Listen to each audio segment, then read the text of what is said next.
आज आपके दर्द वाले शरीर का आखिरी दिन है, इसके बाद आप सही हो जाओगे, फिट एंड फाइन। सौतेला है वो, सबको दुख है और जीना भी पड़ेगा।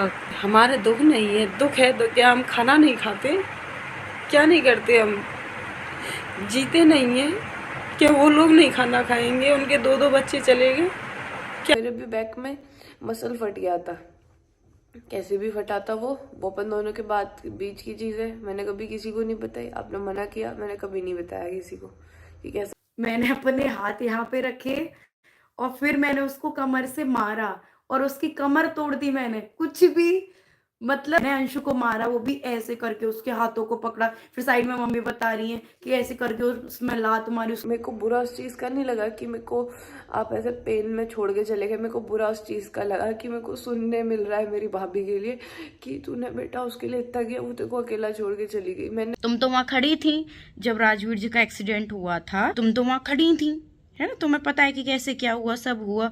हम पागल हैं, हमें तो पता ही नहीं, और हम तो मौत के सौदागर हैं। अरे बेकाऊ फिरते हैं क्या तुम्हारे पति? तुम्हारी इतनी भी औकात नहीं है कि तुम पतियों को बेचती फिरती हो। मैं वो नहीं हूँ कि किसी का पति खरीदूं, वो खरीदूं। फ्रेंड्स, ऐसा लग रहा है कि सपना के सास ससुर को वाकई ही बहुत बुरी नज़र लगी है, या फिर शायद सपना की ही हाई लग गई है, क्योंकि सपना जब से उस घर से निकली है, सपना के सास ससुर के ऊपर दुखों का पहाड़ टूट पड़ा है। जब दोस्तों उनके बच्चे चले गए थे, उनकी बहू उनका सहारा थी, पर कुछ रिश्तेदारों के कहने पे उन्होंने जो गलत फ़ैसला लिया सपना को घर से निकाल के, आज उनका वो बहुत भारी कीमत चुका रहे हैं।